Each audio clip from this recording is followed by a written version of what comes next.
Where does he go for the rest of the year is a question. He's the evil out in the darkness. He's the devil that comes out of the dark pit.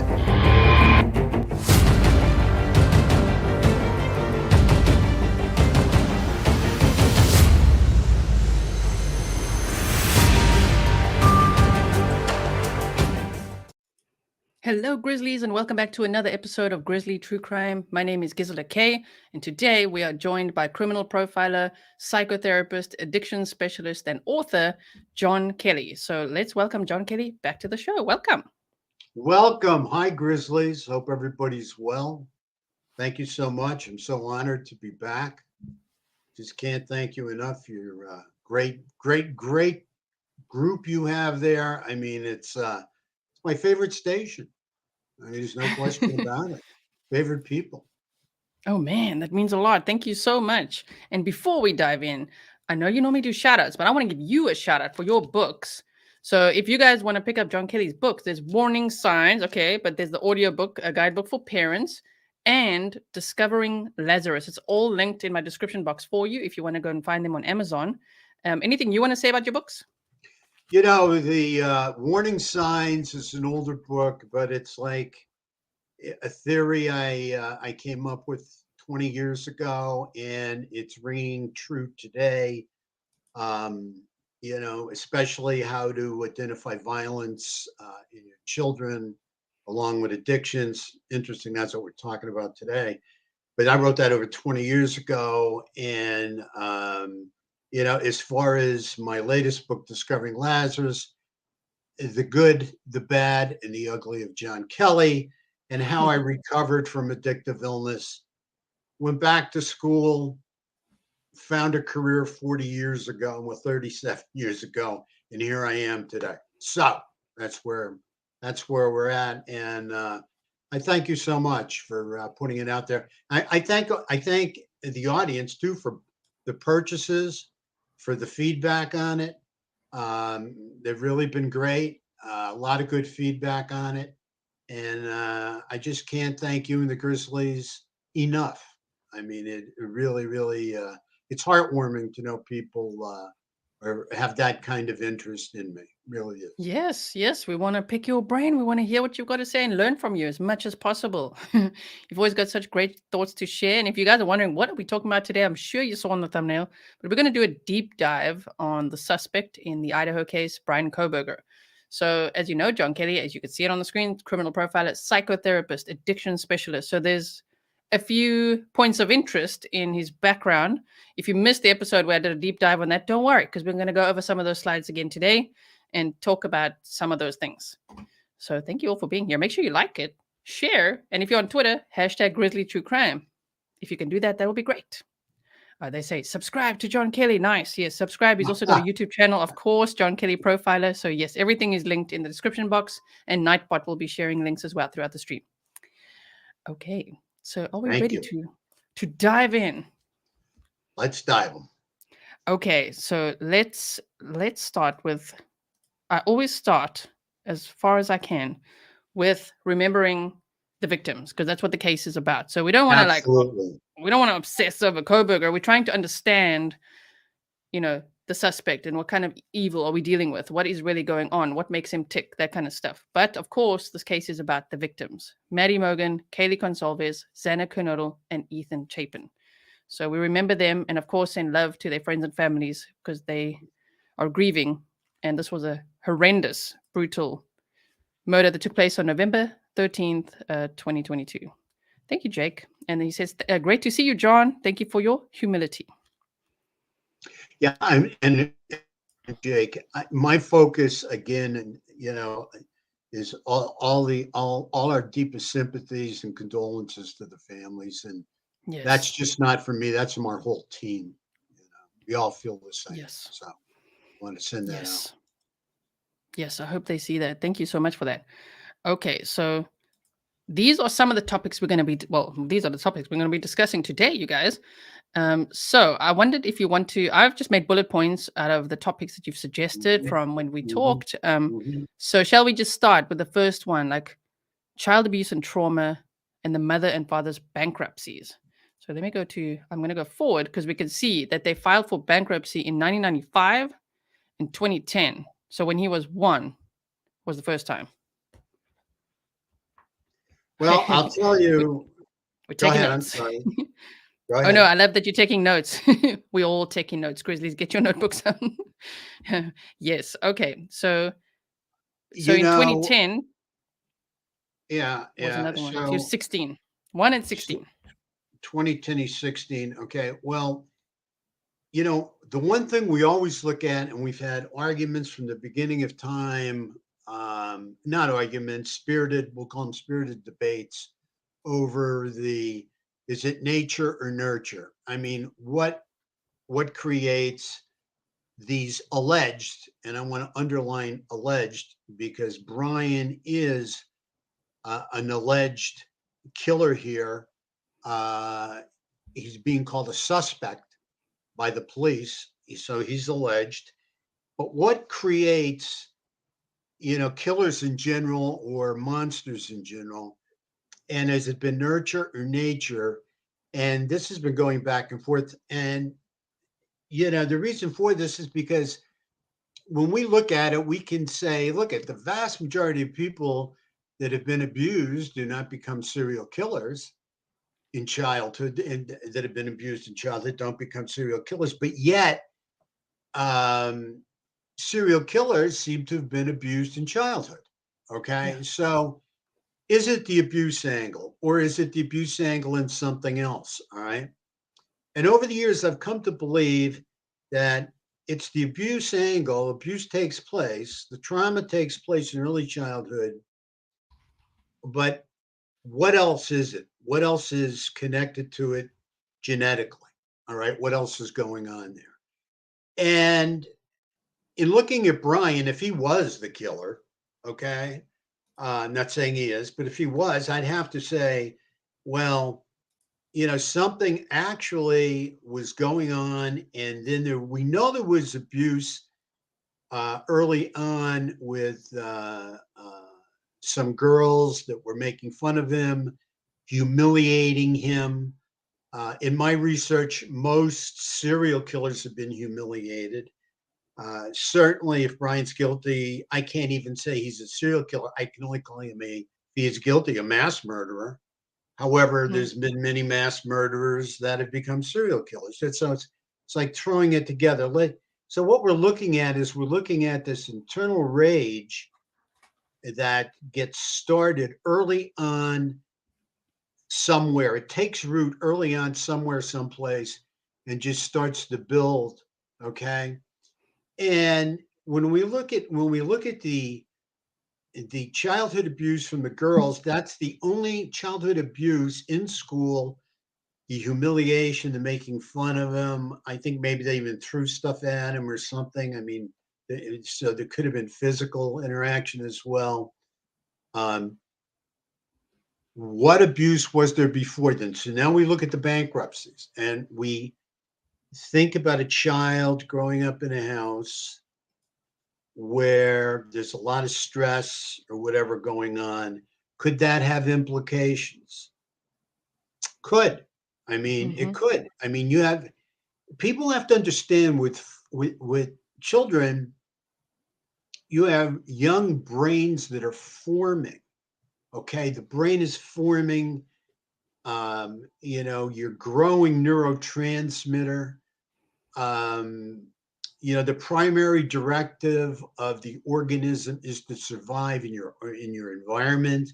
So you're just trying to figure, you may not even be able to have memory yet or even be able to talk yet, but your number one directive is to survive. And mommy, daddy, come feed me, or I need your help. Like a baby can communicate with you before a baby even has memory, right? So Yeah. you just wonder what's going on around them that could be setting up their brain chemical or neurotransmitters and starting them to form in a protective kind of way. All right. Now, I'm not saying this has happened. Okay. People really don't know. It's all up in the air. But we know in the early years, especially, the brain is forming, and that, if it's not, if they're in too much of a dangerous kind of environment, can also create a chemical imbalance that can go on uh, to lead them through life as they get older, and you know, but the bottom line is, it can be a cause of anger. There can be a genetic component somewhere along the line that starts this anger or this self-hatred or this. I guess the best way to serve it up is insecurity, inferiority, and inadequacy. These are the thought distortions that start to Yes. invade children's minds, especially as they're starting to grow up and get older and they're not feeling comfortable in their skin.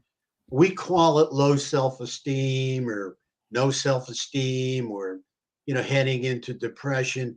These are easy terms, but the real terms and the thoughts that are being created for the self-hatred, this inadequacy, inferiority, and just this feeling insecure. As you know, with Bryan, as you've brought out many times, people talked about he has a hard time with eye contact, and usually Yeah. that's a sign of some insecurity in some way or whatever, when you can't hold that eye contact, look somebody right in the eye, when you're Yeah. talking to them. So I think that's all part of it. So anyway, we don't know what the family was like early on. Okay, we do not know. We know there were bankruptcies. You can't be happy. You can't be having a good time and a happy time if you're going broke and you're bankrupt and you got to move or whatever the hell's going on. I mean, that's just the way it usually is. Yes. Um, so early childhood, I don't know what really could have affected him. I believe if he is the killer, that he was affected with nature and nurture in some respect. Not saying his parents um, abused him in any way, but we do have proof that by the time he got to school, he was overweight, being made fun of, humiliated, insulted, and people, that can be really heart crushing, heartfelt, to have girls especially, really, putting you down and not wanting to make fun of you and hurting you. I mean, words can hurt, Yeah. actions can hurt. Okay. And if you're really overweight, you're not feeling good about yourself to begin with, because that's not what you're seeing on TV or anything else. I mean, you're seeing people, especially back then. I mean, in really good shape and everything. So I have Yeah. to believe there's a lot of insecurity and inadequacy going into school. The anger's simmering. You can't love yourself. You got to be disappointed or angry at yourself too if you're overweight. And then people are making fun of you. Um, you just can't. You might be angry and blaming yourself because you can't fit in, or blaming yourself because of other people's actions towards you. But this self-hatred, which comes up in a lot of different places. And I hope you do a show on his rap song, because Yeah. I've started to dive into that. And in that Yes. rap song, I mean, you can see the self-hatred. I mean, he talks about it. I'll put it He's here for talked you. about it before. We got it in case you want to ever talk. I know you want to deep dive this, but like it is, yeah, it's pretty interesting to read his rap song. If you guys don't know about it, this was apparently, I'm guessing 2011, because they say around 11 years ago he uploaded this. So these are the lyrics that are on the screen right now, and yeah, he was definitely expressing himself. You know. Yeah, I mean, it's like, um, I'm you're evil, but I'm the devil, I think is in here. Let me see where that's at. I think it's on the next page, which is yeah, Yeah, you yeah, are evil, yeah, but yeah. I'm the devil. Yeah. Yeah, yeah, yeah. And I mean, like, when you look at that, you say, wow. this guy feels he's so evil that he's calling himself the devil. I mean, you don't get much more evil than that, right? And just to give you a taste of this. But then again, too, the narcissism that you've talked about. Okay, hey, I'm not only evil, I'm the devil. I'm the big guy. You know, Yes. no, seriously. I mean, that narcissism, Yeah. again, I have to go over every line and analyze every word, but I mean, you know, you can see it's just dripping with Yes. narcissism, you know, and then that goes into play what you were talking about the other day with the Grizzlies and good questions. The Grizzlies always have good questions. And, you know, they were, you know, talking, you brought up about his narcissism. You brought up about control when he wanted to stand up and take over and speak, you know, whenever there was any kind of group discussion or whatever. He wanted to be the leader of the band, you know.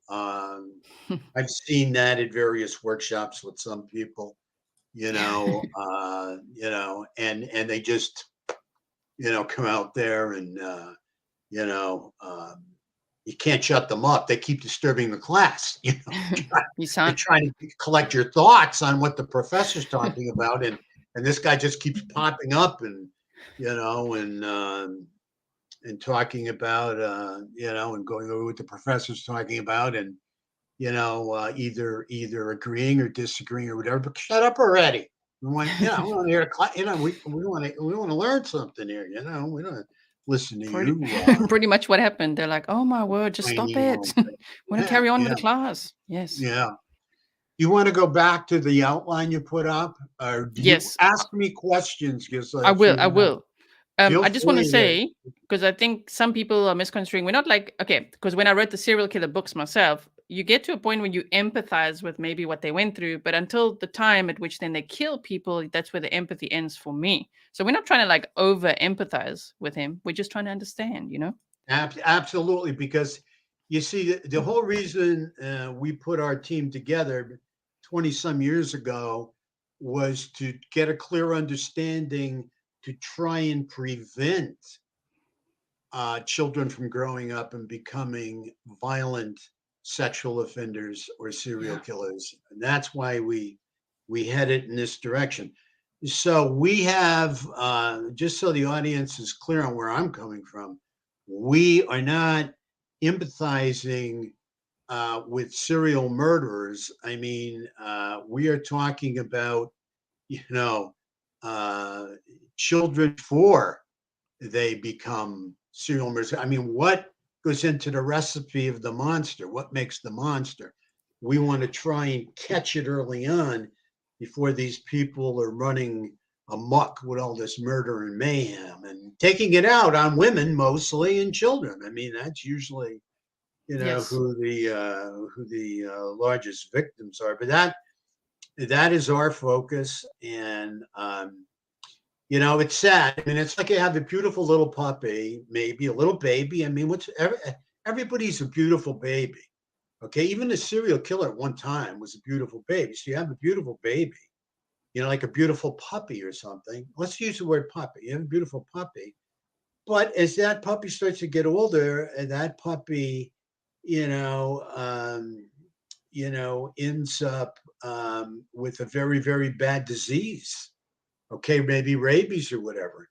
And as much as that puppy was beautiful, that puppy is extremely sick now and can hurt and even kill others. So that dog that was once a beautiful puppy is now a sick animal and needs to be put down. I don't know if that's the right analogy, but it is an analogy. And Yeah. this is what happens. I mean, you know, I can't see a kid sitting on his bedside saying, I want to grow up and become a serial killer. That's my dream in life. Okay. Uh, and just like I can't see women sitting on their bedside when they're 6 years old or 5 years old saying, well, I want to grow up and be a drug addicted prostitute on the streets. That's not how this happens.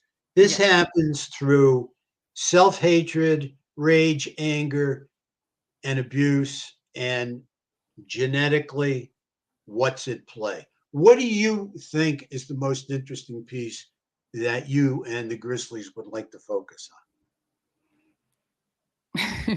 Anything that you have to say, just all of your insight. I mean, I've got all of this that we're going to discuss, right? on? Okay, right. But Grizzlies, feel So, free to answer that. Feel free to answer that. But absolutely, absolutely. so I'm so here it for you seemed and the like, Grizzlies. when he said that you're evil, but I'm the devil, it's like that just says that how he wants to one up everyone. That's how I would describe it. He's always trying to one up Absolutely, everyone, in class, absolutely. in that way and everything. And especially, someone said that in high school, because we're going to talk about the eating disorder, he really changed. Like at some point, he became super proactive and took control of that. Like he was being bullied and people, girls throwing stuff at him. And then he's like, you know what? I want to take control of this. So he lost a lot of weight. He started boxing, and then he apparently started taking heroin, and then sobered up in 2017 or so. So maybe we could talk about some of that as well. And this childhood eating disorder that followed him into high school, and him wanting to then, when he changed like that, to become a US Army Ranger. See, the thing of it is, in following the order, we have to get into the eating disorder, Yeah. okay? Yeah. And the childhood eating disorder, lots of times that kind of overeating, which put the weight on them, comes from stress, can be genetics, but usually stress is involved. Usually anger. Usually anger. And too, I mean, there's a lot of people with eating disorders, and I'll raise my hand. I was a fat kid in school. I will raise my hand and say that, feeling angry, feeling upset, definitely has a lot to do with the eating disorder. And vice versa. The more you eat, the angrier you get at yourself, but the angrier you get at yourself, the more you eat. And like many people have said, many professionals have said, it's not what you're eating as much as what's eating you. Okay. So you get into this situation where, you have this self-hatred, and you're tensed up and you're angry and you can't take it out, or you don't want to take it out, and you people abusing you, or girls throwing stuff at you, or guys making fun of you or beating you up or whatever, and you have no outlet, so you've got to soothe it. See, anger at some point becomes so toxic in you, in your system. You're always looking for ways to soothe it. Okay, it can be food, can be drugs, can be sex. um, a lot of people do it in a, deal with their stress and anger in a smart way through exercise, but there's got to be some way your body, sends out like a distress signal. I need something soothing. Something has to soothe this. Okay. Hmm. And he's no different. I think the food really, really was very soothing to him. Now, the question I have is, did the food move towards the heroin? Because this is what I'm thinking in my mind. Yeah. Yeah. Then the boxing came after he got into recovery from the heroin, because I can't see him, Yeah. doing the boxing and the heroin. I mean, it'd be, almost impossible, two Yeah. Yeah. totally different lives. So how do you see it? How do you see that taking place? I mean, what's the structure I you mean, see? yeah, it would be the food addiction, and then being bullied, and then taking some action, of course, as you say, but a negative one, we could say, a numbing type of behavior, which was the heroin, Absolutely. according to more than one person. That's why we say not just based on one source. So people that knew him said that he was, numbing, I suppose is the word, with heroin. And then after that, he decided, you know what? Going to get my life together. So then the boxing, and then the he wanted to train to become an army ranger. So Mhm. I think then at that point he became like a bit more aggressive. Meaning I know there's underlying anger, but it's almost like at that point he decided, you know what, I'm going to take control here now, and I'm going to sort myself out. And I just wonder why he didn't get into the U.S. Army Ranger program, whatever, because I feel like that's a little chip on his shoulder, just a little bit, maybe. I mean, his dad is an HVAC guy, and he went to Kohberger went to study. Here's some pictures of him as well. Let's just quickly go to that slide. He went to study at this Monroe Technical Institute, and apparently he was studying this. Here's the Army Ranger stuff, the HVAC stuff. So, and then he dropped out. He had no interest in it. So I wonder if his dad wanted him to be like, okay, like father, like son, like you're going to walk in my shoes. But then he dropped out, maybe felt like a failure. I don't know. And then decided, I'm going to now go and study criminology. Loved all that. So yeah, Monroe Career and Technical Institute is where that happened. And, when you look at it, you look at this real heavy kid who starts to get involved with heroin. Yes. Now, this is very interesting. I ran a unit, in a hospital, in an inner city hospital. For 4 years, I was the senior counselor there. And we dealt with complicated detox. So, it was called a medical intervention unit. And our focus was on, many different addictions, chemical addictions. And heroin was a biggie. Okay. So I have had a lot of experience with heroin addicts and dealing with heroin addicts. And usually what I've found in 99.9% of heroin addicts is that internalized rage, that anger, that hurt. It's underneath it. As you said, heroin is an extremely strong central nervous system depressant. Okay. So it's a sedative. So it's going to numb you down. Okay. And you're not going to have to feel these extremely uncomfortable feelings that are being created by your thoughts of self-hatred through the inadequacy, your thoughts of inadequacy, your thoughts of inferiority, your thoughts of insecurity. Yes. So what you're doing is you're soothing yourself with the heroin. Now, let me tell you something. When you get addicted to heroin, thank God I never did. Thank God I never did, because I don't think I'd be here. You don't have to think anymore. You get addicted to heroin, heroin will do all your thinking for you. All right. And this is going to be good information, I think, for everybody to kind of kick around, because this is how it goes. But we were not with him, and we did not observe or see exactly what he was doing. Okay. So anyway, heroin, when it takes over, when you become addicted, like I said, it'll do all your thinking for you. It will tell you when to lie, when to steal, when to sleep, when to have sex, when to eat. Okay, the only thing heroin addiction is concerned with is getting more heroin. And whatever you got to do to get that heroin, you're going to do.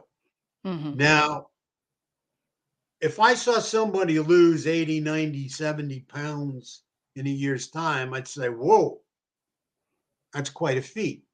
Does not surprise me. I hear a heroin addict's lost 90 pounds or 80 pounds. Doesn't surprise me at all.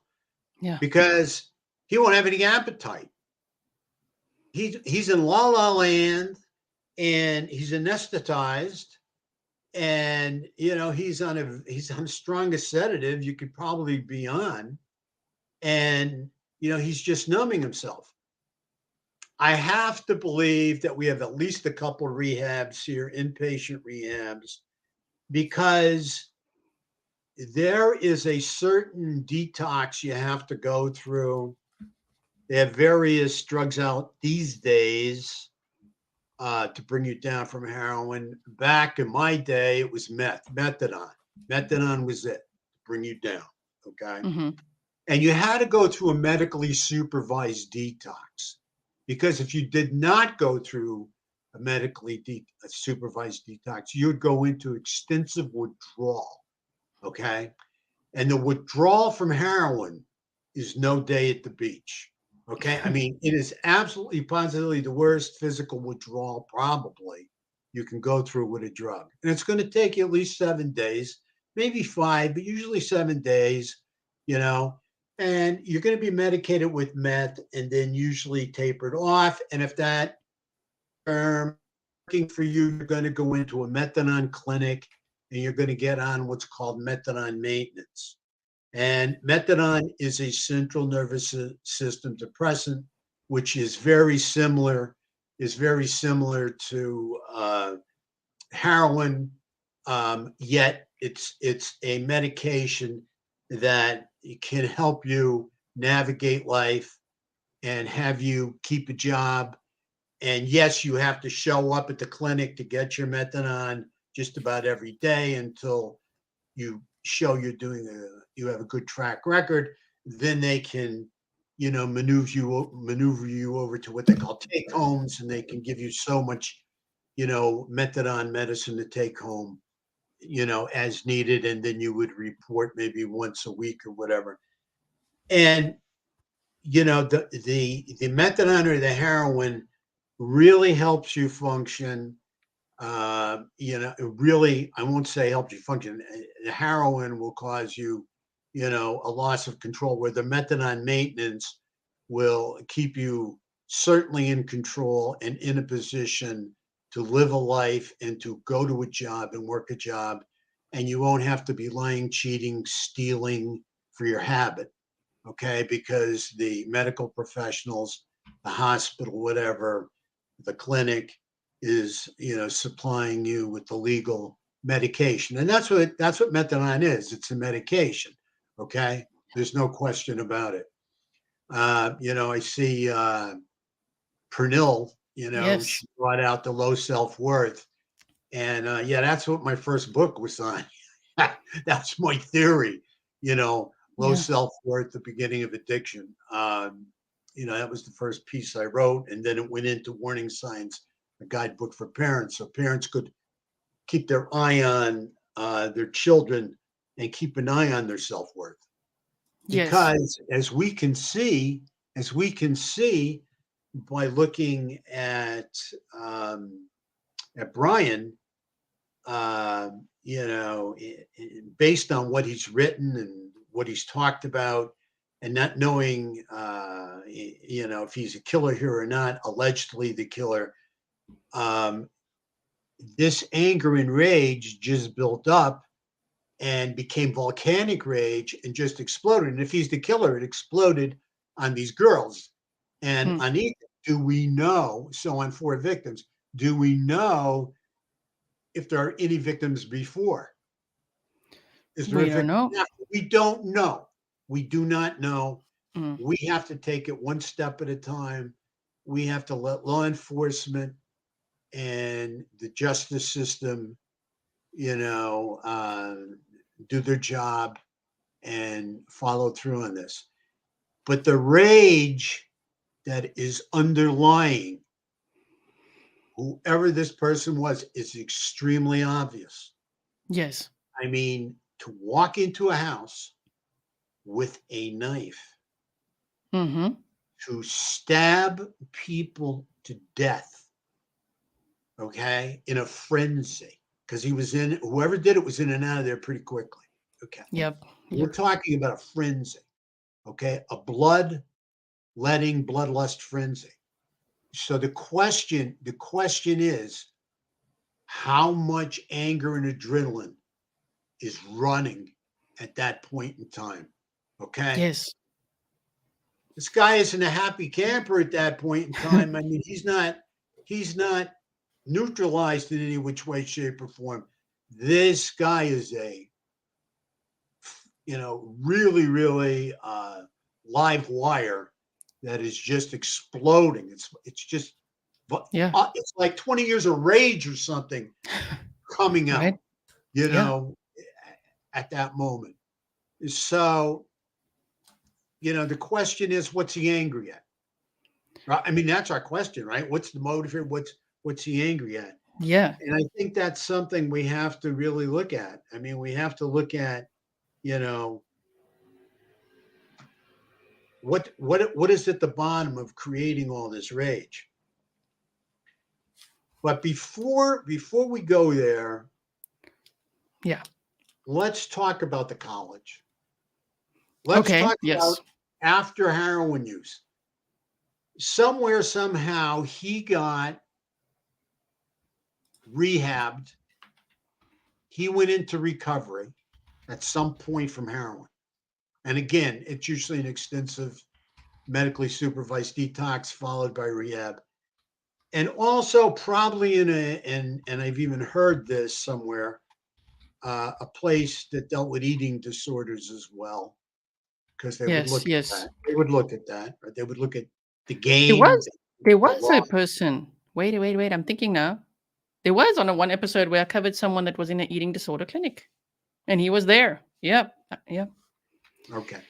Indeed. So it was probably a rehab that dealt with a number of things. Maybe not. Maybe Yes. they were separate rehabs. I don't know. But he got rehab somewhere. And then I think that's where the boxing came in, where he was able to soothe this anger or get rid of this anger, release this anger, to exercise through boxing, whatever. Now, did he become a bully after taking these boxing lessons or before? The boxing lessons, do we I think know? it's around the time of the boxing lessons. It's like after the heroin, and he lost a lot of weight, and then he started boxing, and then he was wrestling with one of the friends he had in the neighborhood, and that friend cut him off because he said it started getting more and more aggressive, like not really just funny anymore. So Yeah, yeah. yeah, that would make sense because now he's getting in shape. That would play into his narcissism as well, because now I know how to fight. I'm not fat anymore. I'm physically in good shape. You Yeah. know, I can take care of you. If you bother me, I'm big. I'm in shape. I know how to fight. So let me show you my stuff. So again, that narcissism can play into bullying Yes, yes. others. Okay. Now we talk about the Rangers, right? Now, this part of the Rangers that he wanted to go in. I mean, it takes a lot to become a Ranger. I mean, you really have to have it together. Okay. I was infantry. I know what he's doing right there. I had to do that only, but for real, in the army, not in high school.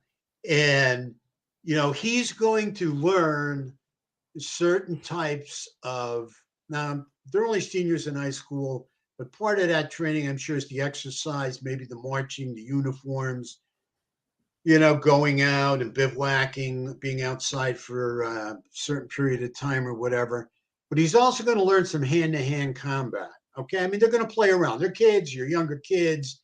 There should be. I'd be surprised if there wasn't something like that, because they got to teach them something if you're going to be in the Rangers. And Yes. how much of that I don't know. I really don't know. I think we'd have to talk to somebody that went through that with him, that was in that Ranger wannabe Yeah. thing at school. Um, but I think that started to build his confidence. And then he went off to college.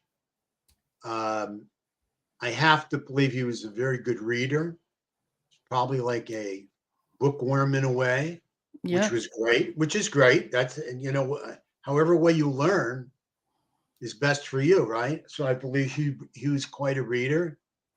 He took psychology. Yes. That did not become his cup of tea. He wanted something more exciting, which Yeah. would be, criminal justice, Yes. criminology, getting involved in a program like that.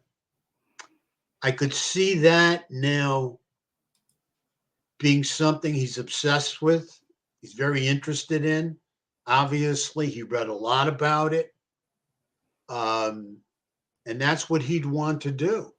I mean, he'd want to try to be the best and absorb as much as he possibly could, because now, this low self-esteem where he started out feeling inferior, now he's starting to feel superior. Yes. Okay, because just so the audience knows, when you see these narcissistic people running around and they think they're God's gift to women or whoever they think they are, right? And they're acting so superior. In the vast majority of cases, what they're doing, knowingly or unknowingly, is trying to cover up their inferiority complex. They have an inferiority complex, so they try to camouflage that with acting superior, which is dripping in narcissism. Yes. Okay.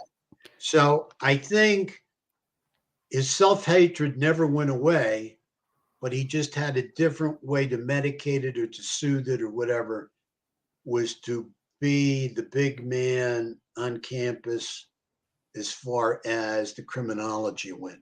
Okay. Yes. And I think he was just learning a lot from that. And you can also read between the lines too. Like he would answer a simple question in a complicated way to try and show off his stuff and how smart he was and how Yes. intellectual he was, and I mean, and the sad part about it is that it got to the point where if he is the killer, he wanted to commit, for one reason or another, a perfect crime. And that seems to fly in the face of supposedly this smart guy, because yourself that I was quoted in the newspapers in the beginning when I saw he was in a doctorate program, and I thought to myself, well, I don't care how smart you say this guy is. As far as I'm concerned, this guy's a moron. Because if you, I mean, it's like we're kind of kidding around about him the other day, and Dr. Eddie turns around and says, it looks like he missed a few classes or something, I mean, we should get some of his tuition back, because if he is the killer, I mean, to go into an inside crime scene with a knife, and you're going to have body fluids of all types and hairs and everything else and fibers and flying all over the place. I mean, that is evidence rich. That is DNA rich situation. Yes. And you got to be a moron, to try and do something like that. I mean, this is not the old Jack the Ripper kind of days. I mean, these are different times with technology that, and the cameras that are all over. Yes. And you have to look at every camera like a witness. In fact, the camera is a better witness because human eyes can make human errors when it comes to describing a suspect. Camera doesn't have that problem. Right. It just hones right in and focuses right in on you. Yes. Yes. I'm writing down all these questions, by the way. I'm writing them down to ask you in case it's not on topic right now. Good. Yes. This is good. Yes. This is good.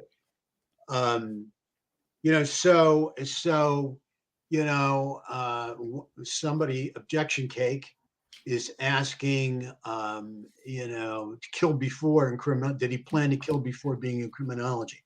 What I can tell you in the audience is that for serial killers, the fantasies start, and I'm glad you asked that question, Objection Cake, because this is very, very important. The fantasies start the sexual lust usually starts this. And when I talk about the sexual lust, I talk about the sexual dominance and control of a female usually starts when they're like 14, 13. I mean, that's when they start to entertain fantasies, or Yes. fantasies maybe of revenge, of, just daydreaming or dreaming about how, and fantasizing about how you're going to get back at this person that just abused you, or you're going to kill them, or how you would kill them, and Hmm. and fantasizing the act right through in your mind, and knowing that women supposedly abused him early on, young girls when he was young in school. You would think the fantasy would be focused on revenge, and in some way, how would he get revenge, exact revenge on them? This would follow him. This follows these killers, right into adulthood. Okay, they get so focused in on these fantasies.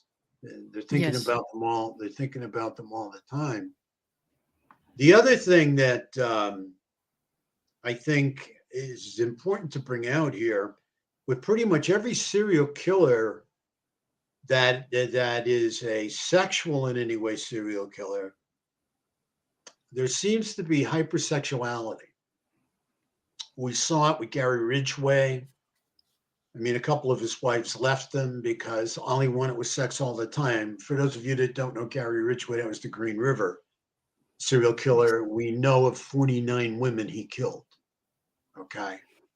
Yes. He wanted sex from his wives. He wanted to go out with the prostitutes and have sex. He wanted sex all the time. A lot of these guys are extremely hypersexual. Now, what if you're hypersexual? And I'm going to go to Henry Lee Lucas for a minute and take everybody back to the old days. What if you're hypersexual and you have this Yes. unbelievable urge for sex, but you can't have sex for one reason or another with a woman? You can't approach a woman.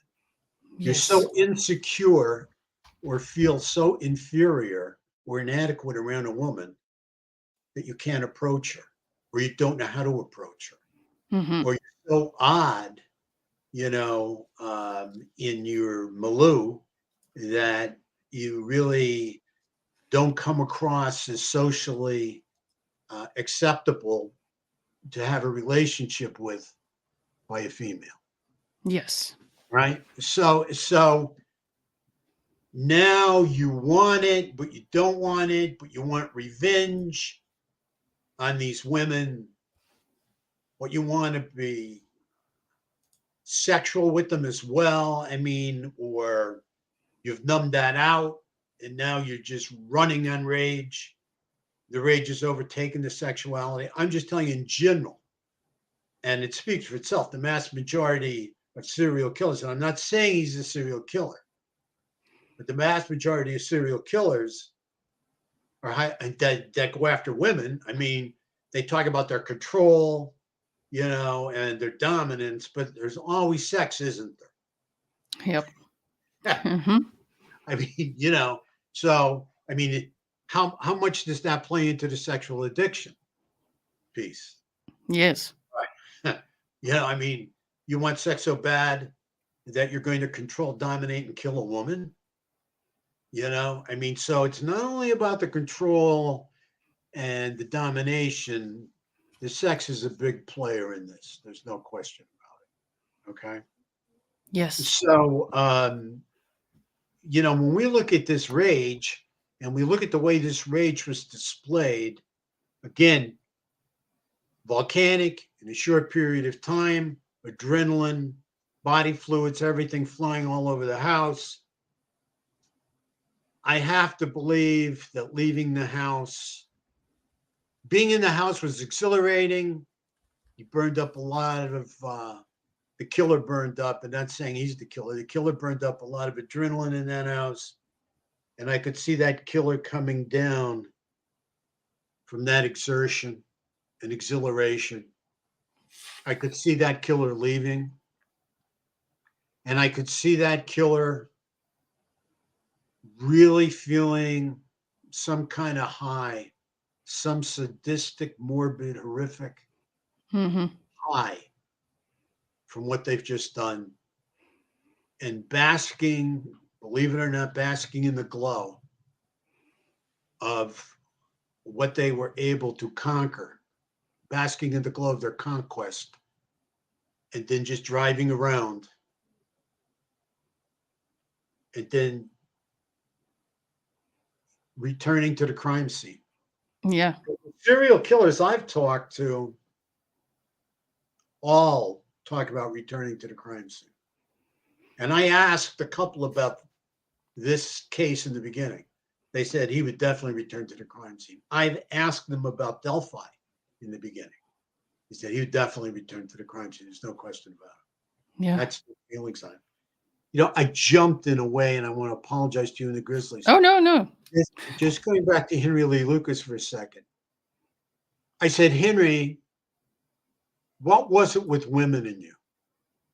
He said, well, I just got so angry at them. I just had to hit them.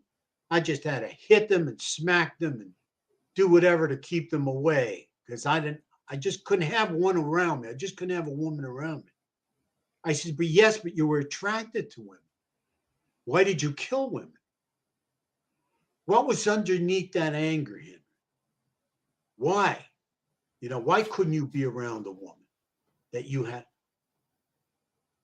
He had a need to have sexual relations with a woman, which is certainly in most males a biological need. Okay. But yet he had this internalized rage. He even killed his mother. Okay. Yeah. I mean, you know, this internalized rage for women. And when I broke it down at an LS2 was the name of the unit he was in, Texas Death Row. He told me when I got down to the bottom of it with him, he was afraid of women. He was afraid of women. Okay. Because his mother really pummeled him. Okay. So his idea was knock a woman out, have sex with her, and kill her. That's how he would get. That was his idea of a sexual relationship. Okay. So this is how twisted and sick their minds are. Yes. And everyone's different. Everyone is different. Okay. Just like we all have different DNA, we all have different fingerprints, we all look differently, we all dress differently. Every serial killer is different. They may operate in a similar zone to get victims, but when you break it all down, you never know what you're going to come across next because they're all different. I'm doing a lot of talking, and I'm not. Oh, no. No. I'm listening. I'm loving it all. I'm taking notes and everything here. Someone said earlier, which is something like what you're saying now, the triangle of self-obsession, resentment, anger, and fear. Interesting. They said, I think BK may have stopped the drugs, but doesn't sound like he actually treated the illness. No, he did not. He did not. In no way. And I mean, she's exactly, or he's exactly correct. If you look at his path, he just traded one addiction for another. Yes. And one question that came up a few times is, how does a teenager go straight to heroin? Because it's a pretty hard drug to take as a teenager. So in your opinion, what's going on there for him to choose to do that as a teenager? You know, again, he could have gone straight to heroin to just medicate all these cognitive distortions, these irrational, negative thoughts that created the self-hatred. Okay. Usually you don't find that because in order to use heroin, you have to find somebody that sells heroin. Usually you've got to get to know somebody, okay, before they're going to sell to you, or maybe not. I don't know where he bought it, how he got it, maybe just, on the streets, whatever. But that would be rare. Usually you're going to have some kind of process where you're going to have a gateway drug. Usually that back then would have been marijuana. Marijuana causes what we used to say was the munchies, which will make you eat a lot too. Mm-hmm. So I don't know. And it's a very, very good question. What was his gateway drug? or was there even a gateway drug? Did he just start off, and say, look, he ran into somebody. He had to run into somebody somewhere. How'd he get it? Right. Yeah.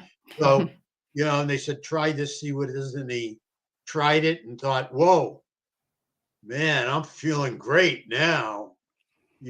All these other self-defeating, self-criticizing thoughts are, suppressed. If you took those all away, you'd feel good, right? I mean, if those were torturing you all day, and you were relating it to self-hatred. I mean, that's quite a statement to say that about yourself. Yeah. Yes. I mean, yeah, you did also write about that. That Visual Snow post, the Tupper Talks one, about the self-hatred. He even said the delusions of grandeur. He Yeah. actually he diagnosed himself. Yeah, absolutely. Yes. Yeah. Yes. Yeah. Okay, one other thing I wrote down was, okay, wait, there's a few things. So one thing, did you know that, when you applied at that Pullman PD for the internship, Oh, good one. Good question. wait, but I found out today he was actually one of the top 4, and 2 women got the position. So that is an interesting. Boy, what a slap in the face, huh? Wow. Right? Wow. Yeah. I'm so glad you wrote that question down, because I can forget. That's why I sent them over to you, because I know you're really good at structure and outline, Yeah. and you can bring me back to it. Because that to me is a very, very interesting question. In watching your show the other day, I think it was with Sonny. I mean, we talked about, him. Maybe it wasn't with Sonny, but him sending an email to the chief and thanking the chief for his time and everything. Yes. So they either met in person, you weren't sure, or they talked on the phone, or maybe they didn't even talk on the phone, which I suspect at the very least they did was talk on the phone. Maybe it was all done through email. I don't think it was all done through email. I think the email was the wrap up of the conversation, whether it was in person or it was on the phone. Yes. And, it looks like there was a nice relationship there. And it looks like he felt really good after he had a relationship with that chief. Okay. Yes. At a give and take. So if in fact, and this is important news, what you're telling me now, that he got rejected for the job over 2 women, and he was like 4th, in line. I mean, that would have definitely angered him in a very, very big way. You have to understand that rejection in any way to him, and he may not even be aware of this, but rejection in any way to him is another form of abandonment. And this is so primitive, we can go all the way back with him now, from Pullman to being in school when people were abusing him or making fun of him or humiliating him. That is, and rejecting him. That is all rejection. And, it's like, we don't want nothing to do with you. You're not with us. We're abandoning you, That may have even played a role. Now, that's how my brain works. May have even played a role why he wouldn't get together. And we need to talk about this too. With the group. Remember in college, he wouldn't be part of the groups. You brought that up. On your show brought that up. Are we talking about asocial at that point in time, or are we talking about antisocial at that point in time? But we can get back to that. Let's finish up with the chief first. See how I jump around? I know, but I don't. I need you to keep me focused. But I follow along, and I'll keep you focused. Don't worry, I'm following along. We're not lost. If you're jumping from here to here, we come right back to what we're talking about. It's all good. So here it is. This is the email from the chief. In case you guys didn't see me show it on the show, I think it was yesterday or the day before. This is the email we're talking about, and him applying for an internship when he was already at WSU as a PhD student. Well, actually no, he was at DeSales finishing up, and then gonna move there and he emailed Gary Jenkins, okay, and said it was a great pleasure to meet with you today and share my thoughts and excitement regarding the research assistantship for public safety. I look forward to hearing from you. Best regards, Bryan. So yes. You see, this is so clinically rich. There's so much pathology, in this man, if he's the killer, that it's just bursting out. Every day you hear something new. I hear something that, boy, that makes sense to me. Wonder if it has something to do with this. But anyway, getting back to the chief. So now he's been slapped in the face, if you will, by the chief. He did not get the job. 2 girls got the job before him. He has this relationship with the Pullman law enforcement. He has a white Elantra. They've got an all points bulletin out for a white Elantra. He's going to have a career for the rest of his life dealing with law enforcement in some way or teaching it through criminology. And he doesn't even have the common respect to get in touch with Pullman and say, look, I have a white Elantra, but you don't have to worry about me, and come over now if you need to do anything. I just want to save you guys a lot of time so you don't have to eliminate me. You can come over now and check the car out. I mean, I have a white Elantra, or call them up or something, and because I mean, he's supposed to have this nice relationship with the chief after the letter he wrote. Yeah. Wanted to do an internship with them. Obviously wanted a job, a tech job, right? With them. Yes. And now they're looking for a white Elantra. He's right in, the zone of people of interest at the time with a white Elantra. And he doesn't even have, the common decency the reasonable person would have to go over and say to his future colleagues, which would be law enforcement, that, hey, I have a white Elantra. You guys want to check it out right now and just make sure whatever you want to do with it, but I just want to own up. I mean, how is he going to answer that in court is what I'm wondering, if he's Yes. asked that question. Mm-hmm. Because a reasonable person, who wants a career in criminology, Yes. would get in touch with, the law enforcement right next door that he's had a relationship with and say, hey, guys, I mean, it's just the right thing to do. It is just the right thing to do. Yes. So I don't know how he's going to answer that one if it's posed to him. Right. One other question is, if his dad was working a lot, which we don't know, we're speculating, when he was growing up and he was living in a home with a mother and 2 older sisters, do you think that could have made him feel like he's living maybe in a shadow, or maybe it could have got him to feel resentment or something like that already from a young age towards women in any way?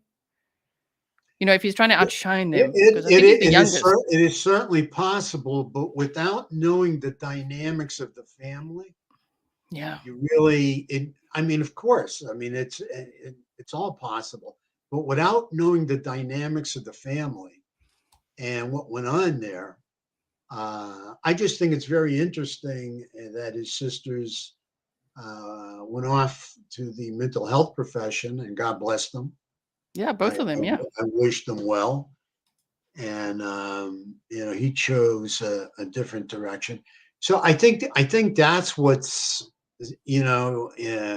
up in the air. I mean, what were the family dynamics in the early years? This anger has been this anger's been brewing for a while. I think his drug of choice early on, when he was very young, to soothe the anger was food. That's Yeah. what I believe, because he became really obese. So I think that's a big part of it. There was another part to that question. It was just if his father was absent from work, okay, and he was raised in a female dominant home, would that perpetuate resentment and rejection or abandonment? Yeah, again, it could. We'd have to know the family dynamics. The one thing I can tell you in dealing with families, thousands of families over the years, the mother usually is as happy as the saddest child. Usually the mother will migrate towards the saddest child, or the child that they feel needs the most attention. Now, that's interesting to me, because in our research of many, many heroin addicts, we have found that lots of times, not all the time, but lots of times, between a mother and son, there's usually a symbiotic relationship that's created. The mother sees the child suffering with this low-grade depression, or this self hatred. I wouldn't, or this inferiority or inadequacy or whatever, and becomes attached at the hip and becomes more of an enabler. So then, as the child gets older, and if the child migrates into heroin, lots of times the child's biggest enabler will be Yeah. the mother, and the mother will really go out of her way, to care for this child. And unfortunately, without the proper education, even though they're showing their love in an enabling way, it can also be in a destructive way. Yeah, You that would can't. be confusing, right? Imagine if Oh, she's it's like feeding him very and confusing. nurturing him with food, right? Now imagine if he's being Absolutely, nurtured and soothed with the food, but then when he goes out there, then girls are horrible to him. That must be a weird absolutely, psychological thing. Yeah. If absolutely. that, we're And speculating, guys. If that, we're not if saying it that is what was, happened. it's Yeah. all speculation. But I've seen a lot of male heroin addicts and even some female heroin addicts with this symbiotic relationship to the mother, where the mother always comes to the rescue. And unfortunately, if somebody's into heroin,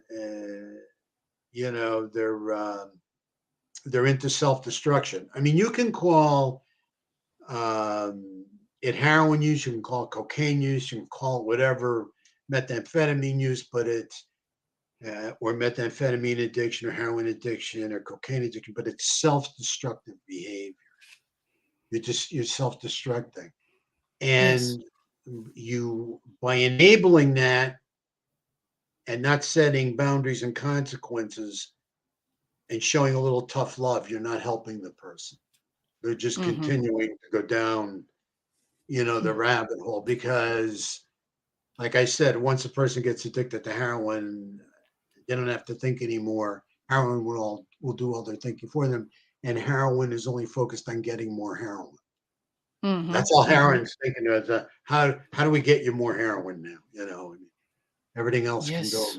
by the wayside, go to hell. Yes. Yes. This is a question that came up earlier as well from someone. So it's coupled with Loretta's question of, do you think he was back on drugs or back on a substance to be able to do this? Well, I looked at that, and that's a great question, Loretta, and I thought about that. And if you're on heroin, heroin's going to incapacitate you. Heroin is a very strong central nervous system depressant. Okay, Yeah. it's going to. You're just going to want to sit there when you're you know on your dose of heroin. You're pretty much going to just hang out and nod out. Okay, you're going to go into la la land and sedate yourself. You are definitely not going to be hyped up and running, flying through a house with a knife. Okay, I mean that's why very rarely you'll find sexual predators. I mean, it's extremely rare to find a sexual predator that whose drug of choice is heroin. If their drug of choice may be methamphetamine, which is a sexual stimulant, or cocaine, which is a sexual stimulant, but stimulants just the same, central nervous system stimulants that are going to give them the energy and hype them up to get out there and get on the hunt and stalk and you know, track their victim down. People on heroin are incapacitated by the heroin. It's such a strong central nervous system depressant, and they're just going to lay down or sit down somewhere. They're not going to be out running around trying to chase somebody down. So I got to believe that he was in that house and he was just really out of it, not on any heroin. He definitely wasn't on heroin.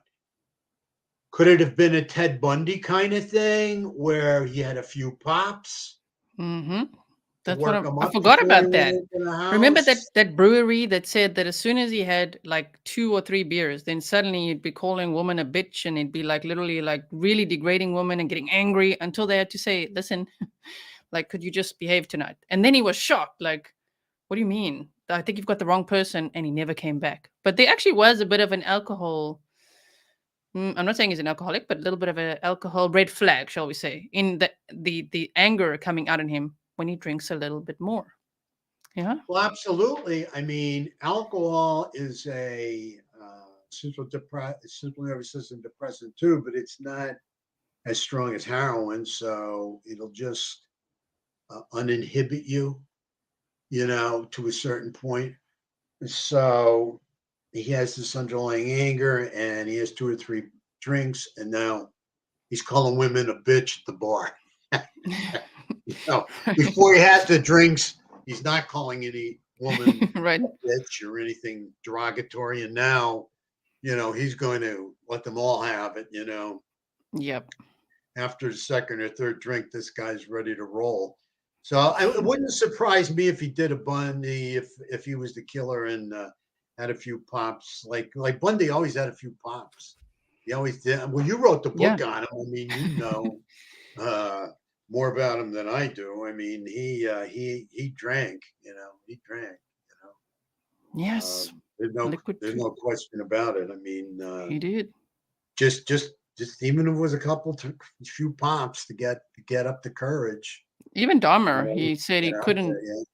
Yeah, Dahmer got Dahmer too. very Yeah, drunk all as right. Same well thing with to Dahmer. do Yeah, it. Yeah. Get yeah. super drunk, pop in those yellow eye contact lenses, and head out. Now, Oh man. Didn't Gacy have a few drinks too? Yeah. They Yeah. did. So okay, And all of right. course, Eileen Wuornos too. Those are the 4 books I wrote that we're mentioning, guys. But yeah, they all did. So And they interesting. were all sexually involved murders. Yeah. Yeah. Yeah. Interesting. So very interesting. Yes. With Kohberger here. With him in mind, it's interesting to consider like just how angry he was if it's him. The Yeah, I suspect. mean, Yes. again, we have to wait. He's innocent until proven guilty.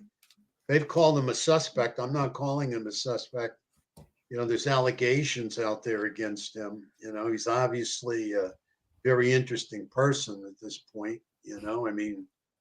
They're like, there's a lot to unpack here. Yes. We like the picture because we both cat people, you guys. But yeah, look at the picture. Oh But yeah, there you go. they say pop, so you mean alcohol, right? Just to Pop, clarify. yeah, Pops, just having a couple of drinks. That's what couple of that's what we're talking pops. about. Couple of pops, yeah. Someone is saying alcohol and roids, most deaf. I mean, it could have been on steroids for all we know. No question about it. Roid rage. I mean, Ooh, I could see yeah. that. I mean, I think one thing I when I heard about this case, I was talking to Frank about it. I said, boy, it looks like we've got a killer on steroids here. That was just a saying because, again, to fly through a house with a knife stabbing away, that takes a lot of energy. You got to be moving. It takes a lot of guts to go through that window or door, or whatever slide door you went through. And again, a couple of pops might give you that extra little courage you need. I mean, I don't know, but whoever went into that house, Yeah. whether it was chemically induced confidence or whatever, had confidence in themselves that they were going in there to take care of business. Mm-hmm. And a lot of mistakes all over the place. So do you think the mistakes, do you think it's because he drinks? Let's say Well, if he drinks, or is it rage or arrogance? I think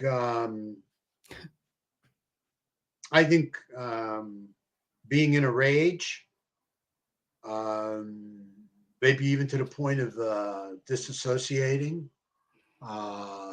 being in a disassociated state. Yeah. I think being under the influence of something, roids, or probably more like an alcohol, a few pops, alcohol or something. I mean, but obviously there were mistakes made. You can see a certain amount of planning. As I said in the beginning, I felt this person stalked and, voyeured these people and was always watching, had his eye on them, followed them probably on Facebook and everything.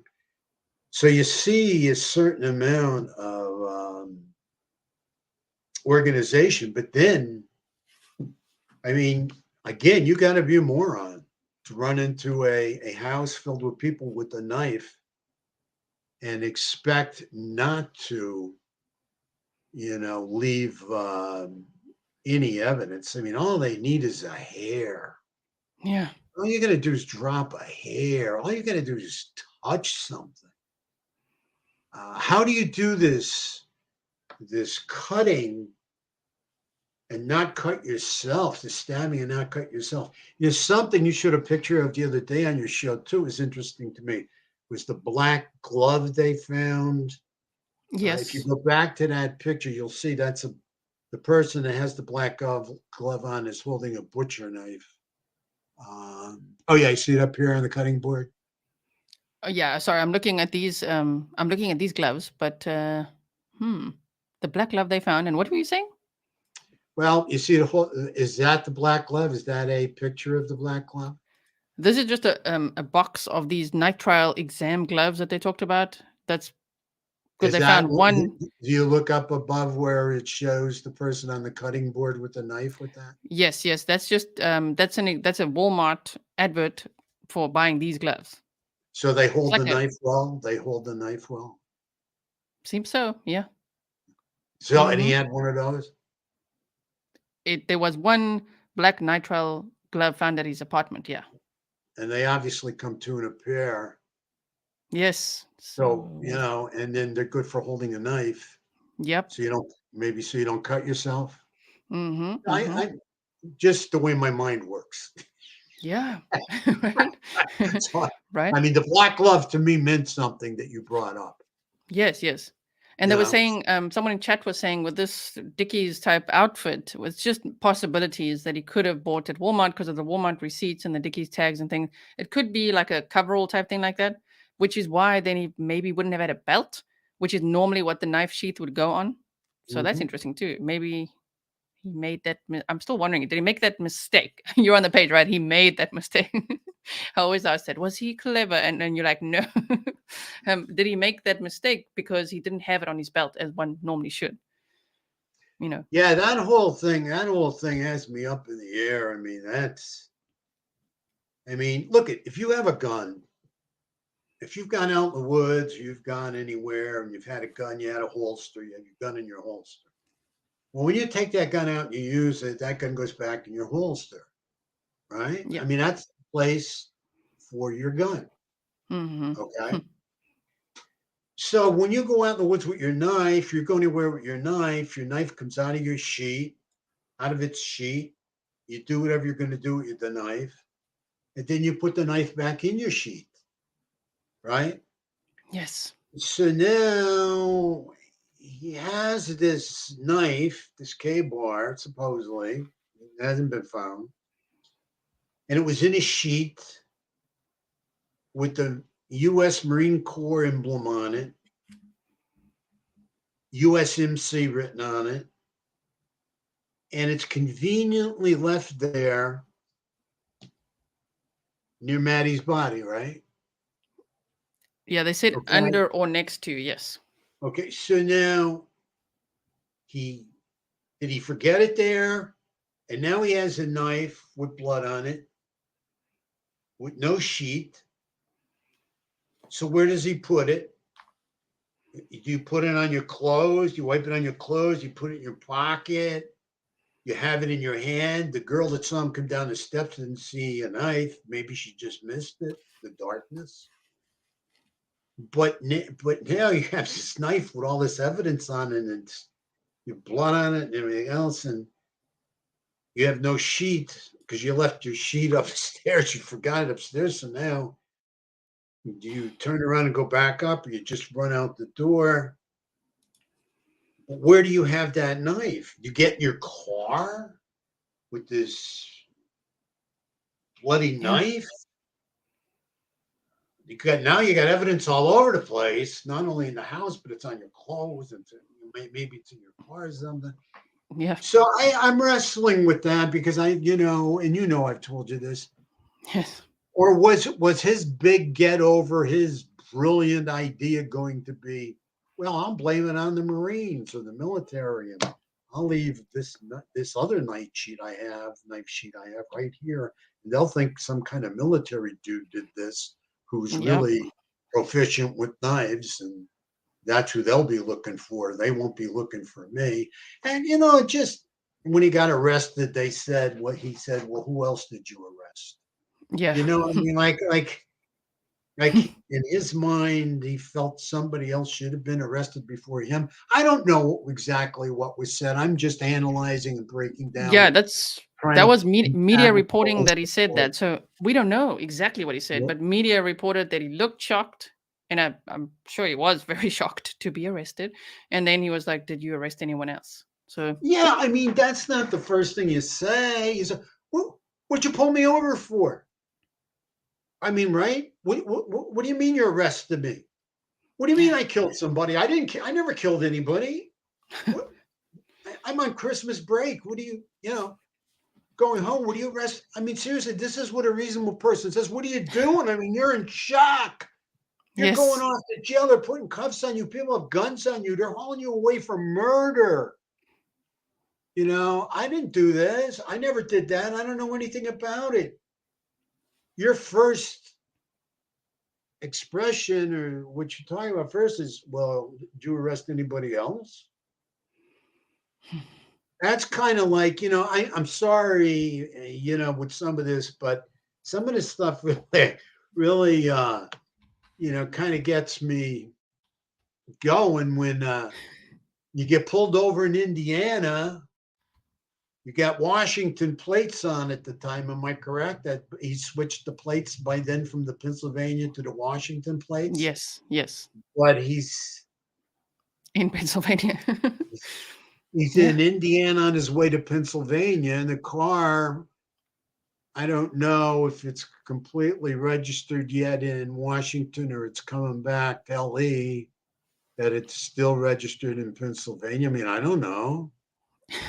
But when they say, where you going? He says, what, you going for Thai food? Yeah. But you're in Indiana, Going you're for from Thai food. Pennsylvania, coming from Washington, and you're going for Thai food? Going for Thai food. Yes. Why wouldn't he say he's going to Pennsylvania? Right? It's so weird. It's like, no, going for Thai food. Yes, just came from there. And when they asked, do you work at the university? He's like, I do actually work there. I do. It was quite odd. Quite odd. Quite odd. Never mind the next Yeah. statements is, I'm eager to be exonerated through his attorney there. It's Yeah. not even then, like we Yeah. talked about before in the Delphi case, Richard Allen throwing himself at the mercy of the court, but not saying I'm innocent. Here too, it's like, did you arrest anyone else? I'm eager to be exonerated. Like Yeah. arrogance, right? Yeah, really arrogant. But then again, that's that,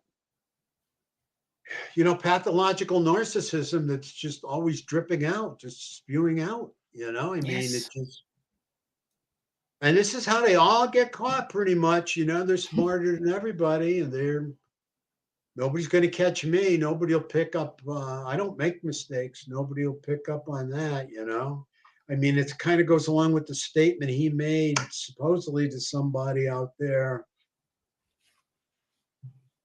at the college. I could have any girl I want if I go down, in the bar, or something like that.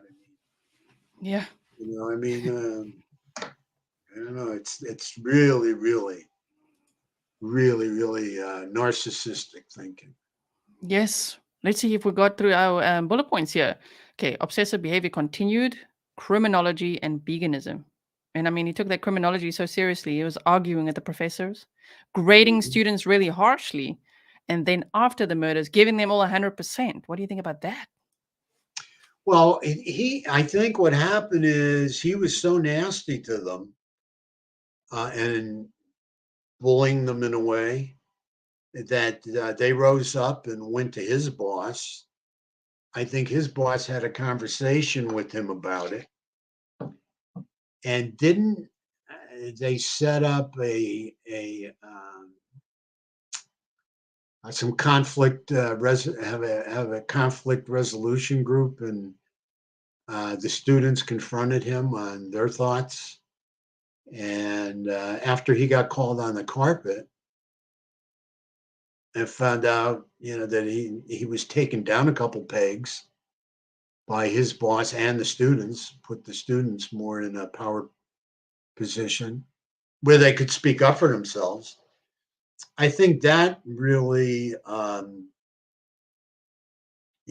taught him a lesson, and he thought to himself, "Look at, if I want to stay in this program, I've got to, treat these people with some kind of respect. I can't bully them, Because I think that was one of the best things that could have happened. But, that's, I mean, it's we see it all the time, kids that are bullied early in life, lots of times become bullies later in life.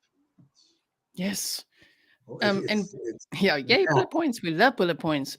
Based on your knowledge of serial killers, do you think it's odd or normal that he went very quiet when they talked about in class the Idaho murders that he's now suspected of committing? He was very talkative and very confrontational until they talked about the Idaho murders. Then they say he went very quiet. Yeah, usually, killers that are serial killers, or a lot of killers in general, um, coming from different parts of life, coming from the street or whatever, they want to fly under the radar and they don't want to talk about it.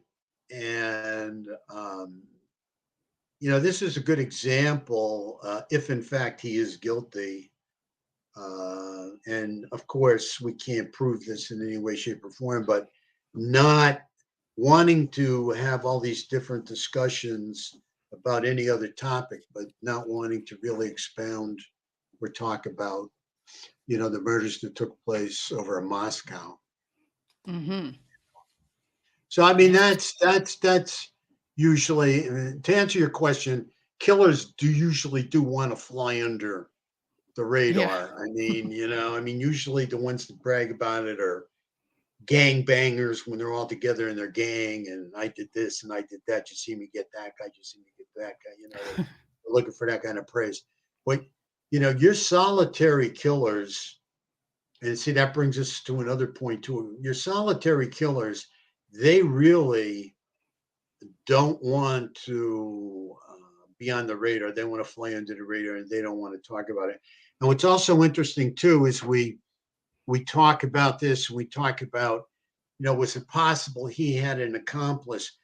Something you and I talked about early on, that in general, when you brought this out and I added to and brought it out and everything, that we're looking at these various murderers. Bundy did not have an accomplice. Yes. Gacy did not have an accomplice. Well, he says Okay. he did. He said it to the last day. He's got a whole book that he did. But yes. Wasn't me. Yeah. Yeah. So Danny Rowling, sorry, I interrupted you. Bundy, That's Danny Rowling. okay. Yes. That's okay. That's okay. You wrote the book on Gacy. You can talk about him. And I learn all the time when you talk about these different people. When you take a look at Rowling, he didn't have an accomplice. My boy up on the Vegas Tower, as crazy as he was, Stephen Paddock, he didn't have an accomplice. Yeah. Richard Speck didn't have an accomplice. So these are all mass murderers, except maybe for Gacy. Yeah, Gacy wasn't a mass murderer. The rest were mass murders that did not have an accomplice. So whoever this killer is, history tells us he won't have an accomplice. Right. But is it still possible? He's, Bryan is innocent until proven guilty. And if he's not guilty and somebody else gets arrested, stranger things have happened. Maybe they have an accomplice. But it possibly would have been by now, right? I mean, what would the delay be, I guess? No. I mean, I tell you, I don't understand, and it's just my ignorance, how they can sort out this DNA as quick as they can, and how they were able to make the arrest as quick as possible. You and I knew from Delphi how long it can take, to arrest somebody in a murder case, and take years and years and years. So even though it seemed like this was taking forever, and a lot of the public was getting upset because it was 47 days. so long. Yeah, you and I know 47 days is nothing, and with all this DNA of all the people that have been on that house that has to be sifted and gone through and everything. I mean, I think they still might be looking at some of that, but I would have to say, for them to make the move they made and arrest Bryan, and then to put as much out as they did in the probable cause affidavit, I mean, knowing that they're holding a lot back, I mean, I think they just have to have overwhelming, or they believe they have overwhelming evidence that he is the man, or they wouldn't have arrested him. Exactly. Okay, we're going to get back to one point that I've written down here, but first, this brings up a good point that you brought up last time. So Donnie Does Dishes says there was no essay in this case. Why do you all keep comparing him to Bundy or Rollins or Gacy? Which brings me to Piquerism. Can you tell us again about that? Yeah, because with various Piquerism is using a sharp object to get sexual satisfaction of piercing usually a female's body. Okay, so these pickerists look at their sharp instrument, usually their knife, as a phallic symbol that is, just something they believe is like a penis to them, and that they are going to plunge it into the woman. Mm-hmm. And that's where the, orgasmic feeling of stabbing comes in. and this is this whole sexual component of Piquerism is the penetrating of usually a female with the sharp object, and usually the Piquerist will focus on stabbing the woman in the upper breast, the buttocks, or the groin area. Okay.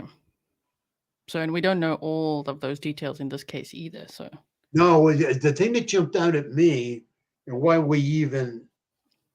I went towards Piquerism is because I didn't hear anything about cutting. I only heard about stabbing. yes. And my colleague said, nah, let's not, so that's why we really didn't do a show Yes. on Piquerism, nor did we do a show on Delphi with Piquerism, but that one there was more of an excuse not to do and do a show or focus on a Piqueristic angle. But with this case and the way these poor victims were murdered, with this stabbing, I mean, I don't know. It would be the first mass murder I know of with the Piquerism angle. Bundy wasn't a Piquerist. Danny Rolling, I don't think was a Piquerist.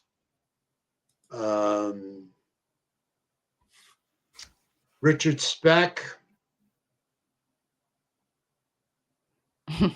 possibly, but usually you don't see people doing mass murders with knives or sharp Right. objects.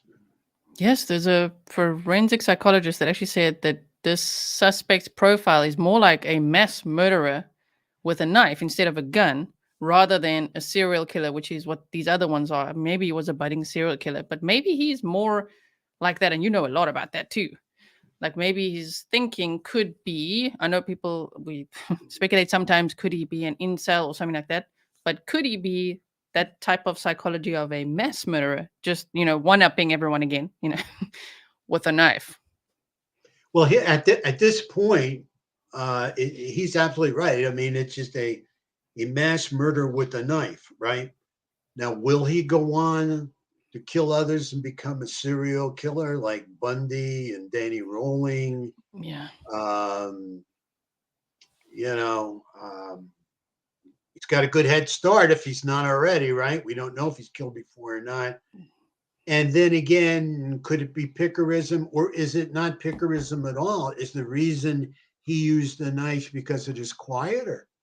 Yeah, could be. Probably. Maybe it has nothing to do Yeah. with sex. Maybe it only has to do with rage, and he wanted to kill these girls, and it was quieter than a gun. Yep. I don't Possibly. believe that. I mean, that's second or third down the line. But I don't know, what he's thinking. He's the criminologist. Yes. Yes. Or poor excuse for a criminologist. Right. Yeah. I don't want to miss this question because Jennifer's asked it a few times. Question for John. Hypothetically, if the girls had accepted his advances and wanted a relationship with BK, could he have turned back into a normal human being, or was he too far gone to the dark side? He was 30 years old. 28. 28, was it? Yeah, 28.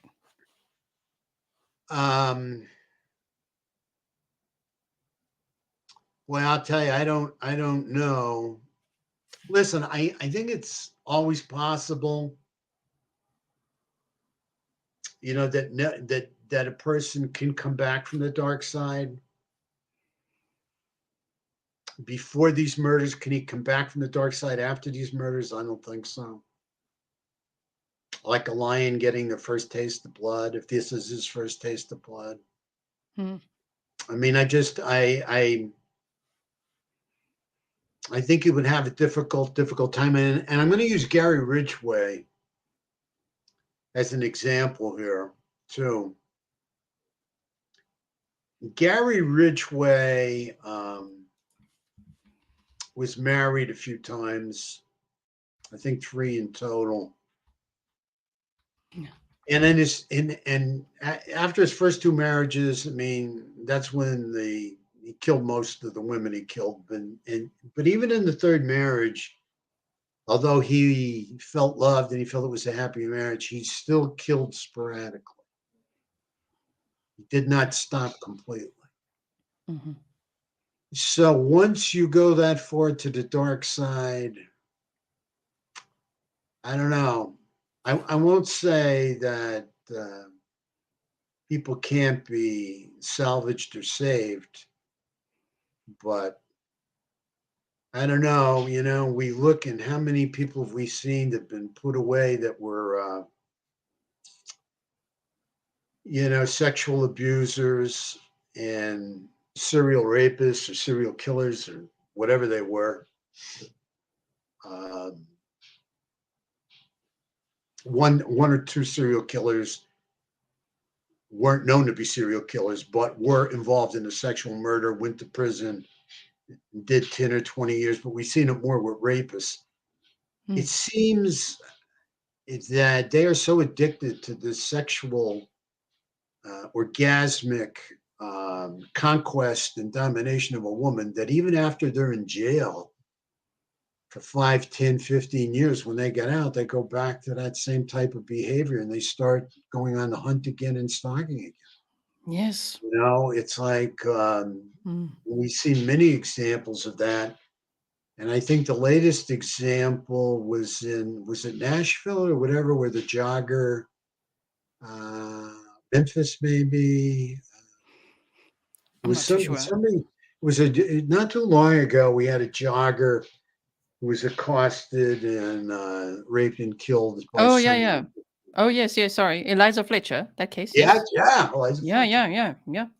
Yeah. So, I mean, and this guy was in jail for rape earlier. So, He was, yeah. yeah. He The spent a lot of offend. time. Did almost 20 years, right? Yes. And then, I Right. mean, yeah, he wasn't out for too long. I think less than 2 years. If you guys don't know what we're talking about, the Eliza Fletcher case, there's a whole playlist for it if you do want to check it out and learn more about it. But yeah, exactly. And even when I read this book called The Last Victim, where Jason Moss was interviewing serial killers, writing to them and things. He was very young, though, a college kid, and really affected him. I mean, eventually he took his own life, which is super sad. But the thing is, what I learned from that book is, damn, these guys are so depraved. Because one of the first things they would ask you, he's trying to like connect and like read, into their minds, like tell me more about this, and they just like, do you have a picture? Do you have like a picture of your torso? And they're so sexual and objectifying. I do want to ask though, because some people are saying in the chat, why are we taking this angle of the sexual assault or essay? Do you think that someone could kill without any sexual motive whatsoever? Like if this crime, like in Moscow, Idaho, could it have zero sexual angle? Yeah, I mean, it could be. You and I talked from the beginning about this being rage initiated or sexually initiated, or Yes. both, Yes. or Mm-hmm. both. So it could be pure rage. Exactly. Yeah. You know, but I don't know. I don't know.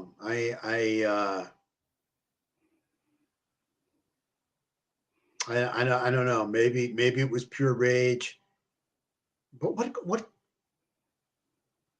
what could they have done to him? I mean, all it takes is a little bit of rejection, especially if somebody's been rejected a lot through life and abandoned a lot through life. I could see that, but also too, I mean, these are beautiful looking girls. Um, 3. Yeah. and very pretty girls. And was he attracted? Could the person have been attracted to them too? I don't know. I guess we'll just have to wait and see. But I'm saying yes, it could be pure rage, Yeah. but I'm kind of leaning towards, you know, sex and rage. Yeah. Although it's we right now that's kind of we're looking at various theories. Yes, Um, yes, yes. but Especially with like that girl that came forward on TikTok that went on a date with him, and that just sounded so awkward, that he was like touching her, and then she said, "Why are you touching me?" And he said, "I'm not." So mhm, again, you guys, I know it's, some people don't believe her. I do, but you don't have to believe her. Okay. But when we looked at that, she said that he was touching her. And then she said, "Why are you touching me?" He said, "I'm not." So that's like gaslighting is what she called it. Like, why are you saying you're not? You're like literally touching me. And then mhm, mhm, followed her to the bathroom. She pretended to get sick. He left then. So he also then was mhm, not like, "Don't worry, are you okay?" He was like, "I'm out." And then texted her and said, "You have great birthing hips." So even mhm. that and then the brewery behavior in Pennsylvania, I think there's this underlying, as you say, rage, rejection, and possibly sexuality in all of this. Yes. Yeah, I mean it falls into line with a lot of what we've seen over the years. Yeah. Um, and again, we're going back to the nature versus nurture and biological needs versus internalized rage, right? Yes. I mean, everybody's human, right? I mean, so, you know, This is what they're saying is, imagine Brian saying, "Don't diss me. I'm a criminologist," kind of rage, because he did, I think, everything to better his chances of dating girls. Not that we know anything about his dating life, but like he was running at night, sometimes 6 miles. He was running a lot. He was a criminology PhD student. So he's like, education check, body check. So maybe at that point, he's like, I have done everything and I still can't get a girlfriend. If that's the case, that would have probably made him pretty angry. Never mind if he didn't get the intern position either. Damn. and then the other thing is the thinking, like, because we don't know how skewed the killer's thinking is. And again, not saying Brian's the killer yet, but he's innocent of proven guilty. But, you know, how much of an effort did he put into trying to socialize with a woman or meet a woman or having a realistic conversation, with a woman to try to court her? Or was his thinking, again, dripping of narcissism, well, they should be coming and knocking at my door. Yes. I Probably. don't I don't need to go and pursue them. Hmm. They need to pursue me. I mean, here I am. They could see me. I mean, come on. How come they're, this is about them. This isn't about me, right? Lots of times with narcissists, the one thing you can be extremely sure of that they never want to be is wrong. Yeah. They can't be wrong. They'll flip it around on you or whatever. But Right. One of the questions is, I've seen a girl online that a girl allegedly sending him love letters. What draws women to this type of man? Does that mean they are mentally ill also? And to follow up that question, so why would women be drawn to him? But also, how would he be responding to that if what we're saying turns out to be true, which we don't know, but if he had a difficult time dating women, how would he receive that now with all these love letters and fangirls? So it's like a two-part question. there is a mental diagnosis for that. Hybristophilia. Okay, you got it. I got it. I'm always like, no, All no right. to hybristophilia. Yeah, excellent. Okay, so I mean, these are like women who pursued Charles Manson. I think one finally married him. I mean, it's they're just drawn to this type of person. I guess there's Yes. somebody for everybody. Right. But that is, I always tell people that is a disorder. It's not cute and you need help because, it just Yeah, it becomes, definitely. they're already saying, is he hotter than Ted Bundy? Which one's hotter? Like there's forums out there forming of like, which one is hotter, you guys? Like none. None are hot. They are killers. Yeah. They are not hot. If, Yeah. of course, Yeah. he's still I just a mean, suspect. Yes. yeah, for sure. Okay, Yeah. what do we got here? Question: what potential games may BK start to play with law enforcement, the courts, and the public to satisfy his need to feel in control and superior to others? I think he may try and represent himself and not allow himself to be represented by a female. I think that's a possibility. I think there is a possibility once he looks at all the evidence, gets the discovery on everything they have against him. I really believe there's a possibility he may kill himself. A lot of these fellows commit suicide if he's guilty. Mhm. I think it depends. I think it all depends on what they're going through and what's going through their mind. Um, I think he's going to, with his background, believe that he can handle Yeah. Ellie here Mm. and come up with some maneuver. I wouldn't be a bit surprised to see the knife sheath play some kind of role in this. Mhm. You know, because the only thing they got on that was, but it was extremely important, was his DNA. I'm not hearing about fingerprints. Maybe that'll come later. Yeah. I'm not hearing about any other DNA. We'll have to wait and see. I'm very interested in the collection of evidence over at his apartment or wherever they were over by Pullman. Yes. Uh, can you imagine if they ever found one of Murphy's hairs or something over at his place over at Pullman? Imagine. Whoa, who's Murphy over here? Right. Over here, Then, you know, God forbid that they find any of the victim's DNA over this place. I don't know what they have. I don't know what they have. I mean, like I said, anybody to go in and to commit such a heinous crime isn't too bright. Nope. Do you think Brenda says I think he wanted to be infamous. So I'm seeing more of that. I think that's a good point. That's a logical point. I'm seeing more of this where people feel they'll be, well, my life isn't going anywhere, based on their self-hatred and these cognitive distortions, that are coming out of left field, these thought distortions that they're having that's creating these feelings of insecurity or inferiority or inadequacy or whatever they're saying to themselves inside their head that they're their biggest critics, right?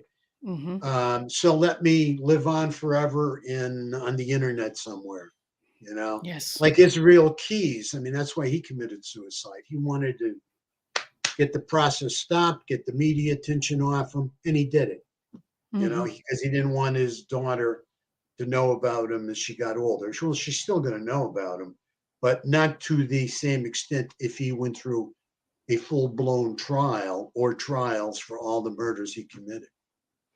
Yes. So it Exactly. wouldn't be as big of a media circus. So a lot of people are asking me, have I addressed that Xana Kernodle's mom had an attorney, that's Ann Taylor, and now Ann Taylor is Bryan Kohberger's attorney.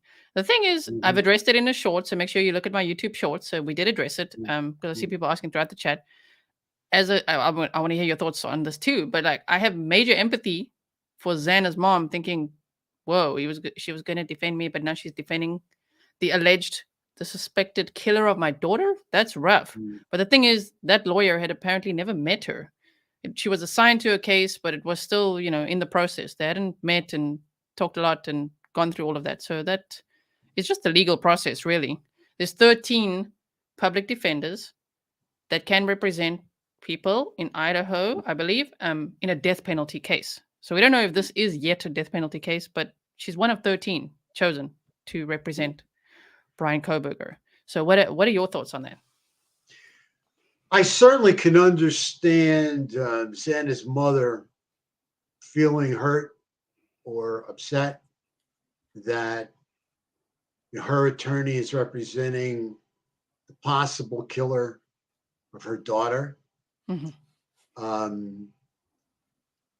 When I first heard it, first thing that came through my mind is is there any chance for an appeal here?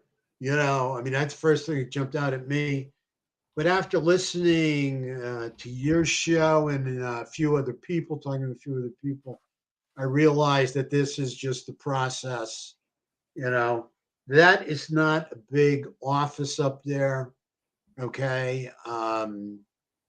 You have certain people that are certified or whatever it is for death penalty cases, and certain people that aren't.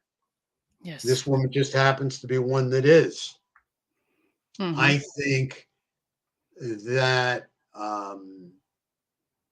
it's just the process and the way it goes, and I am sure the powers to be have gone over this with a fine tooth comb because they want to make doubly and triply sure that there is no chance for an appeal in this Mhm. case, that's really going to hold water. I mean, all cases, pretty much that are death penalty cases and the death penalty's on the table, and the person hasn't cut out a deal for life imprisonment, are going to have a lengthy appeal process, and it could take years to get to the final appeals. But that's normal, and the appeals can be turned down. It's the appeal that's holding a lot of water for one reason or another that can't be turned down. And I'm sure that this is quite in line with what Ellie wants and what the judicial system up there wants, or they wouldn't assign her to the case. She wouldn't Yes. assign. And do you think that if he is the killer, do you think he would get a bit of a kick out of one of the victims' moms losing their attorney to him? Do you know what I mean?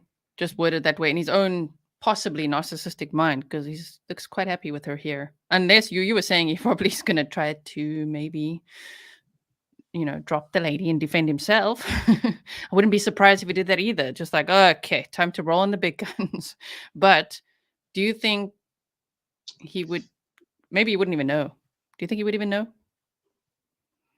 Oh, I'm sure he'd know. I'm sure it travels. Yeah, I mean, word travels. They get newspapers. Mm, I mean, yeah, that's local gossip, local news. I'm yeah. sure he'd know. I think depending.